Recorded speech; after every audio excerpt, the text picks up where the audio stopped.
बाहागो लाफैदोंमोन इन्डियानियाव बिथाङा नैबे 31 माबा समस्तिनि थाखाय गोबां माने आसनिफोर बिथाङा फोसावलांदों दा बिनि सायाव नोंथाङा हेमन्त बिश्व शर्मा मिसलिया मामा मानसिफ्रा डान्सिं मामा मोसाग्रा मामा होनो बहा मोसानाय जाखो इथु डान्सिं হয় নাকি তাহলে दा इथु जाफाय हे बाजनोसो माबा सिंफान्जिफोर बायदि बे मोसानाय जायो नामा गोदाव सोराव बर'नि भट बिनांगौ बागुरुम्बा मोसानो रोंनांगोन आरो नङा होमबा हारसाफोरनि भट बिनोबा बे बिहुखौ मोसानो रोंनांगोन बेना बाजनोसो सिदा सिदा मोसानाय नङा रायजोफोर बेफोरबायदि भाषणजोंहाय जाम्बा जाम्बि दा खालामदा आरो बिथाङा माबा नै साइन्स माबा स्टेडियाम माबा साइन्स स्ट्रिम साइन्स कलेज माबा जासिलांदों बे फैखानाय बुस्थुखौहाय स्टेडियाम खालामनो नागिरदों फैखानाय बुस्थुखौहाय जोंहा जयन्त बिथाङा बासुगाव लांदों नामा फैखानाय बुस्थुखौ जयन्त बिथाङा बासुगाव स्रोद लांखुमाबाय नै दा गोदान बेफोरो एखेबारे इलेक्सन सेन्ट्रिक रायजो राजाखौ थगायनानै भट मोननो थाखायसो बुंदों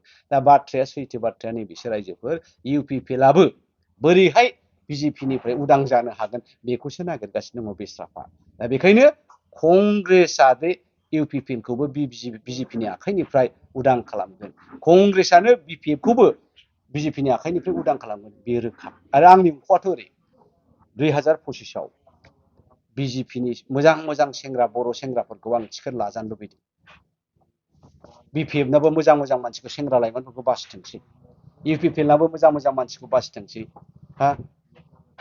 कंग्रेसनि नेतृत्वआव जों गभर्नमेन्ट दाबाय बिजेपिखौ नांला समस्या खतम जेरै हाग्रामानि आमोलाव कंग्रेसआ रह' रह' लामा दालां गिलु बालु बानायदोंमोन एबारावबो कंग्रेसआ बे इउपिपिएल बिपिएफ आरो जोंनि बर' बिजेपिआव हाबनायफोरखौ लानानै जोङो गभर्नमेन्ट दागोन जोंनि उद्देश्यआथ' बेसो खुनु अपोजिसन पार्टि गैया जोंहा बिटिसिआव कंग्रेस फैनाय लोगो लोगो आरो आसाम बिधान सभायावहाय कंग्रेसआ दखल खालामगोन बिथांमोनखौ लानानै बिथांमोना जुदि दानिफ्राय साखाफारा सारा फिल्डआव गिदिंनानैहाय कंग्रेसनि थासारिखौ माबायदि भट लानानै देरहागोन होनना सानो कंग्रेसनि थासारिया आं दहाय होनखादों नोंथांमोनहा मैया नुबाय मोनथाम जायगायाव जोङो केन्द्र खालामनानै जे केम्पेइन मिटिं खालामदों मोनथामबो जायगायाव गाज्रि जायाखै 1011-1200 मानसिया जों खम बाजेटावनो खालामनो हादों आरो मा दा बेखौ नायोबा नोंगौ मोननै कमिउनिटिया खोब आग्रह जादों बे जाहैबाय माइनरिटि मुस्लिम आरो मोनसे जाहैबाय सावथाल आदिबासि बिथांमोन ओमफ्राय बर'फोरनियाव जोङो जेसेबां लुबैदों एसेबां मोनाखै खिन्थु जोङो नाजाबाय थादों जेसे हायो एसेबांनो बर'नि भटखौ जुदि जोङो ओरै 10,000नि गोजौआव मोनबाय जोंखौ रावबो लाखिनो हानाय नङा खिन्थु माइनरिटि मुस्लिमाथ' फैखागोन जोंनावहाय 60-70% फाक्काखा आरो आदिबासि भटआबो 60% दा बेखौ नायोब्ला सिं सिं कंग्रेसनि फेभाराव भट होग्राफ्रा दङ गाज्रि नङा रायजो राजाया भट थेंक इउ गावजों गाव पलिटिकेलनि हाद्रि सारलायनाय बाला सारलायनाय जागासिनो दं दा नोंथांमोनखौबो बुंदों इउपिपिएल माबानिफ्राय दोलोनिफ्राय बुंदों कंग्रेस दोलोआ जोंनि थाखाय नैबेयाव जेबो फेक्टर नङा लोगोसे कंग्रेस दोलोआ मोनसे हाबायाव बै बैराथिफोरनि गय खावनायाव बिरफुंफानाय मोनसे हाद्रि बायदिसो नामा बेयाव नोंथाङा मा बुंनो सानो दा बे इउपिपिएलनि एबसुनिफ्राय फैनाय नालाय आनसलिक इउनिटनिफ्रायनो लेक्सार होनो सोलोंजेननाय नालाय इउनिटआवबो सोलोंसै आनसलिकआवबो सोलोंसै डिस्ट्रिक्टआवबो सोलोंसै लेक्सारफ्रा खम जाया इउपिपिएलनि गथ'फ्रा एबसुनि प्रडाक्ट जोब नालाय ओंखायनो होननो गोरों गोजा बिसोरो दा बिथांमोना होनबाय थाथों इउपिपिएलआ जोंखौ बैराथि होनो ना मा होनो खिन्थु जयन्त बिथाङा थांनाय बाराव बे खोथाखौ होनदों दिपेन बर' बिथाङाबो थांनाय बाराव लकसभायावहाय मा होना जे कंग्रेसआसो जोंनि फेक्टर जागोन एबारबो मिथिनाय मथेथ' बिपिएफआ जोंखौ दुसिलाबायदों दाखालि गजनालायनो इउपिपिएलनिफ्राय एथ' खौथि लादों जाहैदों आं खोनानायावथ' उदालगुरियावहाय बिपिएफआ बिजेपिनिसो फानदों जाहैदों नै दानिखौबो खोनानो मोन्दों दहाय एसे आर खोनानो मोनदां जे बिपिएफआ बिजेपिनिफ्राय आजावनो हासिगौ होननानै दा बेखौ नायोब्ला इउपिपिएलनि चेलेन्जआ सोर जागोन कंग्रेसआनो जागोन आरो दा बेखायनो बेफोरबायदि बुंलायनाय बाथ्राफ्राथ' मिनिंलेस दा सोर देरहायो सोर देरहाया खिन्थु जोंनि टारगेटआथ' बेनो कंग्रेसआ देरहाथारनांगौ आरो जोङो सोरबा बिपिएफखौ फेजेननो थाखाय टिकेट होआखै बा सोरबा इउपिपिएलखौ देरहानो थाखाय जोङो टिकेट होआखै जोंनो गाव हारसिंनो देरहानायनि सेस्टाखौ जों खालामबाय थागोन केन्डिडेट होगोन बेवहाय जोङो टारगेट खालामदों मिनिमाम जोङो 9टानिफ्राय 12टा केन्डिडेटफोर जोङो देरहानानै फैगोन आरो बे केन्डिडेटफोरखौहाय इउपिपिएलआ लाफायाबा बिटिसि गभर्नमेन्ट दानो हाया बे केन्डिडेटफोरखौहाय बिपिएफआ लाफायाबा आरो खुनु बिटिसिआव सरखार दानो हाया।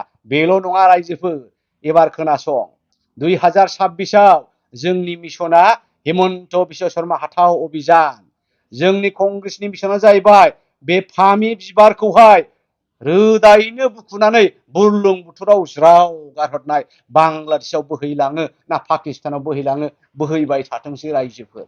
एबाराव जोङो हेमन्त हाथाव अभियानसो बे 15टा बिधान सभा समष्टियाव 15 बार हेलिकप्टार उरायहोगोन गर्जन मोसाहारिया। 15टा बिधान सभा समष्टियाव 15 बार हेलिकप्टार राहुल गान्धीबो फैगोन, प्रियंका गान्धीबो फैगोन, गासिबो कंग्रेसनि नेताफ्रा फैगोन आरो 2026आव कंग्रेसआ आसामाव सरखार दागोन। अब्ला सोरनि गोनांथि जागोन? बिपिएफआबो लुबैगोन इस्ब्रा कंग्रेस जोंखौ लाफाबा हामगौ गभर्नमेन्टआव। अब्ला इउपिपिएलआबो होनगोन इस्ब्रा सारमोना जोंखौ एसे नायसनबा हामगौ, गभर्नमेन्टआव लाफाबा हामगौ। दा बेखायनो रायजोफोर नोंथांमोना गोनो गोथो दाजा, एखे गोदाव सोराव दाजा। जायफ्रा केन्डिडेट जानो लुबैदों कंग्रेसआव नैबे 2025आव दानिफ्रायनो लाइन जाखादो, जानजि खाफ्राखादो। इन्टारभिउ होनायफोर बायदि आथिं जोनाय जोनाय बासिगोन जोङो। जायहा फिट केन्डिडेट, जायहा पार्टिखौ थगायनाय नङा, जों बिथांमोननो टिकेट होगोन आरो बिथांमोनखौ देरहासार खालामगोन, बिटिसि गभर्नमेन्टआव थाफा होगोन। दा बेखायनो रायजोफोर नोंथांमोना कंग्रेसखौ खम सम दासान। 2025आव कंग्रेस गैयाबा इउपिपिएलआबो गभर्नमेन्ट दानो हाया, बिपिएफआबो गभर्नमेन्ट दानो हाया। आरो 2026आव जोङो बिजेपिखौहाय उदखार खालामगोन आरो कंग्रेसनि गभर्नमेन्टआ दागोन। दा रायजोफोर बेखायनो बे गासैबो भबिसतखौ साननानै नोंथांमोना फैबाय थानाय दिनावहाय आखाइनि सावगारियाव सन्जिब बहारि बिथांनो नोंथांमोननि दाम गोसा भटखौहाय ज' जाजाय रोजाब गिर्जाब फैनानै गावबागाव बुथ सेन्टारफ्रावहाय भट होनो थाखाय, आखाइनि सावगारियाव भट होनो थाखाय खावलायनाय जाबाय। उफ्रा बिसायख'थिया बेयावनो बयनिसिमबो खुलुमबाय। 31 नाम्बार सिडली एलएसिनि रायजो राजा नोंथांमोननो जोंनि इन्डियान नेशनेल कंग्रेसनि जानानै गाहाम हामलायथि बयनो बावहरनाय जाबाय। दायो जोंनि बे एलएसिनि आन्दारावहाय बाइ इलेक्शन बे सोलिगासिनो दङ। दा बे बाइ इलेक्शननि सोमोन्दै जोंहा गोबां रायजो राजाफोरनि सिगाङाव माखासे बाथ्राफोर बुंथिनांगौ बा फोरमायथिनांगौ जोंहा दङ। बेखायनो दिनै बे बिसेस जोंनि हान्जानिफ्राय माखासे बाथ्राफोर बुंनांगौनि गोनांथि जानायलाय नोंथांमोनखौ आं खावलायनाय जादों। आरो बे बाथ्राखौनो गोनांथि बाथ्राफोरखौ जोंनि रायजो राजानिसिम, बे एलएसिनि रायजो राजानिसिम फोरमायथिनो थाखाय जोंनि गेजेरावहाय जोंजों लोगोसे दङ जोंनि मानगोनां जोंनि आसाम प्रदेश कंग्रेस कमिटिनि गाहाय नेहाथारि आरो सिनियर स्पक्स पार्सन बिथां सार गर्जन मोसाहारि बिथाङानो बे सिडली बाइ इलेक्शननि सोमोन्दै जोंनि इन्डियान नेशनेल कंग्रेसनि जानानै दिनै रायजो राजाफोरनो गोनांथि बाथ्राफोरखौ फोरमायनो थाखाय आं बे समखौ होनाय जाबाय। बेलासिनि खुलुमनायखौ गासै रायजो राजानिसिम जासिहरग्रोबाय। बे समाव जोङो दिनैनि बे खौरांगिरि मेलखौ मानो लादों बेनि सोमोन्दै स्टेट एसटिसिएलनि जेनेरेल सेक्रेटारि अमिय बिथाङा बुंफोरनानै होखाबाय। बे समाव आंजों दङ दिनैनि बे खौरांगिरि मेलाव जोंनि चिरां जिल्ला कंग्रेस कमिटिनिनो साधारन सम्पादक जेनेरेल सेक्रेटारि बिथां आबु तालेब आरो लोगोसे दङ आंजों बिथां बे इलेक्शन बाय उफ्रा बिसायख'थिनि इलेक्शन कमिटिनि चेयारमेन बिथां बिरबल आरो दङ अमिय बिथां। दिनै बे खौरांगिरि मेलखौ लेंनायनि उद्देश्यआ बेनो जे रायजो राजाफ्रा माखासे सन्देह दङ थांनाय लकसभा बिसायख'थिनिफ्रायनो आरो दाबो बेफोर खोथाखौनो बुंसोलायदों। दा बेफोरखौ आङो क्लारिफाइ होनो बे 31 नं सिडली बाइ इलेक्शननि बे इलेक्शनाव बिसायख'थियाव जोंनि केन्डिडेटआ कंग्रेसनि केन्डिडेटआ सन्जिब बहारि बिथाङा रोनि खाथानिनो सासे क'क्राझाराव एडभकेट मावो। दा गुदु गादा रायजो राजाफोरनि थाखोमानाय राव होनसोलायदों हा बे गर्जना गले गले मा खालामनाय जाखो होनबा थांनाय लकसभायावलायनो गर्जना जुदि बा कंग्रेसआ दारायामोनब्ला हाग्रामाया देरहाथारगौमोनलायनो। दा कंग्रेसआ थामहिनबा गर्जना दारायनायखायसो हाग्रामाया देरहायाखिसै। इउपिपिएल थामहिनबा एनडिएनि एलायन्स पार्टिया जयन्त बसुमतारी बिथाङा देरहादों। आरोबाव बे कंग्रेसआ मानो बे खामानिखौ मावनो थांबावखो? एबारावबो बिथांमोना देरहाथारनाय नङादां, बिपिएफनि भटखौसो जासिगोनदां, उमुखखौसो देरहाहोसिगोनदां, गोबां बांसावनाय खोथाफोर। रायजोफोर बेफोर बाथ्राफ्रा मानसिफोरनि सानलाबायनाय रावफोरसो। कंग्रेसआ मोनसे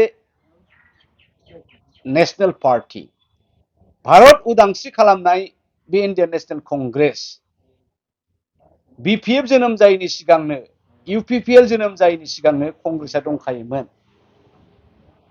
रायजो बिग्रा, लेन्ड बिग्रा, गिलौ बालौ बम होनानै आन्दलन खालामग्रा बे बर' हारिनि बिएलटिनि सुक्तिखौ लानानैसो बे समावहाय आसामाव कंग्रेसआनो सरखारमोन। एक्स चिफ मिनिस्टार तरुण गगৈ देबआ जे बर'फोरनि बिप्लबी महरखौहाय एसे सामलायनो, बर'फोरनि गांनाय उखैनायखौ गावसोरनो आबुं खालामनानै लाथोंसै होननानैसो बिथांमोनहा बिटिआरआव बा बिटिसिआव कंग्रेसखौहाय दोनथ'नानै बिपिएफनो हगारनानै होदोंमोन। बे नङा जे कंग्रेसआ गैयामोन, दिनैसो फैब्रबदों, ओरै आरिदों, बिदि नङा। बिपिएफनि सिगां कंग्रेसखा। गासै बे ओनसोलनि रायजो राजाफ्राबो कंग्रेसखौसो मिथिगौ जे आमी हाथर आसिल, जे आमी आगर फराय हाथर, आमार नाति पुति आदा आबै सब माबा आबै आबौ गासिबो आखायाव जोबमोन। दा बेफोर बाथ्राखौ रायजो राजाफ्रा गोसोखां। बे नङा जे जोङो सोरखौबा बिपिएफखौ फेजेननो बा इउपिपिएलखौ देरहाहोनो, बे एक्चुअलि बिदि दासान रायजोफोर जे कंग्रेसआ गोदो गोदायनिफ्रायनो दङ। जोङो बे 15-17 बोसोर 15-16-17 बोसोर बिपिएफनो हगारना होदोंमोन जे बिपिएफआ गासैबो बिटिआरनि बर' रायजो राजा गुबुनफोरखौहाय उन्नयन खालामगोन, ओरै खालामगोन होननानै जोङो सुबिदा होदोंमोन। आरो बेबायदिनो कंग्रेसनि आमोलाव दालां लामा गासैबो जाजोब्बाय। नाथाय जेब्ला बिजेपि फैबाय, बिथांमोना हनै जोखोदाव हरजाबाय। बेसेबा गोजानाव थाबाय बिपिएफआ। दा बेखौसो जोङो उद्धार खालामफिननो, बिपिएफनि थासारिखौ उद्धार खालामफिननो, इउपिपिएलआ जे गिलौ बालौ मोनसे बिप्लबी संगठननिफ्राय जोनोम जानाय, एनडिएफबि आरो एबसुनिफ्राय जोनोम जानाय, बिथांमोनहा दिनै मा अबस्थायाव? बिटिआरनि मोनसेबो दफाया इमप्लिमेन्ट जायाखै। बिथांमोनहा दिनै हेमन्त बिश्व शर्मानि आखाइ मुथियावहाय थाबाय, बिपिएफआव आखाइ मुथियाव थाबाय। जोङो बिथांमोनखौ बे बिजेपिनि उदखारनिफ्राय, हेमन्त बिश्व शर्मानि उदखारनिफ्राय, आखाइ मुथिनिफ्राय उदां खालामनोसो कंग्रेसआ एबारबो केन्डिडेट होदों। आरो सोर बुंदों कंग्रेसआ देरहानायनि अंख गैया? दिनै नाय, माइनरिटि मुस्लिम बिथांमोना फ्राय 40,000 नयजन दाङ'रिया, 39,700 फ्राय 40,000आनो। दा बे 39,700आव माइनरिटि मुस्लिमनि भटखौ कंग्रेसआ 60निफ्राय 70% मोनगोन, हयना दाङ'रिया? दानिया आदिबासी 17-18 হাজার আছে। ইয়ারপর আমি প্রায় 70% ভোটটাই আমি পাবো, বড়োর ভোট পাবো, নেপালের অলপ ভোট পাবো, বেঙ্গলের অলপ ভোট পাবো, রাজবংশীর অলপ ভোट পাবो। তেনেহলে खुनै जिते देरहानायासो। दा बेखायनो कंग्रेसनि देरहानायनि सम्भाबनाया दंथारो। फार्स्ट पजिशनाव थाङाब्लाबो जोङो थार्डआव थानाय नङालै रायजोफोर, सेकेन्डआव थांथारगोन। दा बेखायनो जोङो बेखौनो सिन्था खालामदों जे जोङो सोरखौबा फेजेननो होननानै गेलेयाखै। कंग्रेसआनो देरहानायनि सम्भाबनाया दङ। बेखायनो जोङो एबाराव जोंहा गावहानो गावनि केन्डिडेट सन्जीब औवारी बिथांखौ होनाय जादों आरो रायजो राजाफोर नोंथांमोना बेखौबो सान। गर्जन मोसाहारिया ओरैनो लकसभा बिसायख'थि गेलेयाखैमोन आरो दिनैबो सन्जीब औवारीखौ जों कंग्रेसनिफ्राय केन्डिडेट होआखै। खारन दङ जे चिराङाव नोंथांमोनहा उद्देश्य दङ आरमा। बे ओनसोलनि मानसिफोरनि देरसिन समस्यायानो जाहैबाय बै आइ दै भुटाननिफ्राय बोहैबोनाय दैया दिनै श' बिगा गय बागान, न' बारि, औवा बागान साफा धलाय खालामजोब्बाय। बियो माब्लाबा जाफ्लांनाय सिनारि नङा, बोसोरफ्रामबो जायो, बोसोरफ्रोमबो दैज्लां फैयो, बोसोरफ्रामबो बिथांमोननि न' बां, हा, बारि बागान साफा खुरखा जाजोबो। बेखौ उदां खालामनो सानदोंमोन। नोंथांमोननि बै भुटान सेर सेरनि गामिफोराव बिथांमोनहा लोंग्रा दैनि आंखाल, दिनै बे लोंग्रा दैनि माबा बेबस्थाखौ बिथांमोनहा खालामना होआखै। जों बेखौसो खालामना होनो सानदों। नोंथांमोननि ओनसोलाव लाइमोनफोरनि उसुबिदा दङ, साख्रि बाख्रि गैया, बेफोराव गोबां उद्योग कल कारखाना गायसननांगौ, बेखौसो जोङो सिन्था खालामदों। दिनैबो नोंथांमोनहा नैबे फैबाय थानाय उफ्रा बिसायख'थियाव 13 थारिखआवनो बिसायख'थिया, जाहाथे नोंथांमोना बयबो रायजो राजाफ्रा लैहोर लैहोर फैनानै आखाइनि सावगारियाव भट होयो आं बेखौसो खावलायनो फैदों बेनि अनगायैबो नोंथांमोननो आं खोन्थानि जे कंग्रेसआ मा मावनो लादों एबाराव 2025आव खुनु आनसलिक दल UPP लानो जा एबा BPFआनो जा कंग्रेसखौ बाद होनानै रावबो गभर्नमेन्ट दाया जोङो 40थायाव 40 जन केन्डिडेट होगोन बेवहाय जोङो टारगेट खालामगोन मिनिमाम जोङो 9थानिफ्राय 12टा केन्डिडेटफोर जोङो देरहानानै फैगोन